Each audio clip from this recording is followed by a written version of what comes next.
ষষ্ঠ বিশ্বকাপ জয়ের লক্ষ্যে মাঠে নামার আগেই খেলোয়াড়দের জন্য বিশাল প্রণোদনা ঘোষণা করেছে ব্রাজিলিয়ান ফুটবল কনফেডারেশন। শিরোপা জিততে পারলে খেলোয়াড়রা পাবেন 52 লাখ ব্রাজিলিয়ান রিয়াল, বাংলাদেশি মুদ্রায় যা প্রায় 12 কোটি 30 লাখ টাকা। যুক্তরাষ্ট্র সফরের আগেই বোনাস সংক্রান্ত চুক্তি চূড়ান্ত করার পরিকল্পনা সিবিএফ এর। প্রায় 2 যুগ ধরে বিশ্বকাপ শিরোপা অধরাই ব্রাজিলের। সবশেষ 2002 সালে পঞ্চমবারের মতো বিশ্ব চ্যাম্পিয়ন হয়েছিল সেলেসাওরা। এরপর কেটে গেছে 24 বছর, কিন্তু কাঙ্ক্ষিত ট্রফি আর ছোঁয়া হয়নি। বিশ্বের বিভিন্ন লিগে দেশটির ফুটবলাররা দাপট দেখালেও হেক্সা মিশনে যেন বারবার হোঁচট খেতে হচ্ছে তাদের। আরো একটি বিশ্বকাপ দরজায় কড়া নাড়ছে। আসন্ন বিশ্বকাপ সামনে রেখে আবারও নতুন আশায় বুক বাঁধছে ব্রাজিল ফ্যানরা। এদিকে আনচেলত্তির শিষ্যদের উজ্জীবিত করতে আগেভাগেই ঘোষণা করা হয়েছে মোটা অঙ্কের বোনাস। শিরোপা জিততে পারলেই খেলোয়াড়রা পাবেন 52 লাখ ব্রাজিলিয়ান রিয়াল, বাংলাদেশি মুদ্রায় যা প্রায় 12 কোটি 30 লাখ টাকা।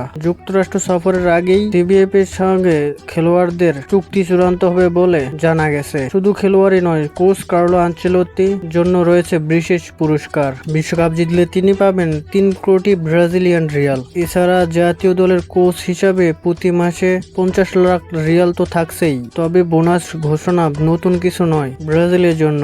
আগের আসরগুলোতেও প্রায় একই ধরনের চুক্তি হয়েছিল, কিন্তু কাঙ্ক্ষিত ফল আসেনি। 2014 বিশ্বকাপের সেমিফাইনালে ছিল তাদের সর্বোচ্চ সফলতা, যেখানে জার্মানির সঙ্গে 7-1 গোলের ঐতিহাসিক হার এখনো দগদগে স্মৃতি।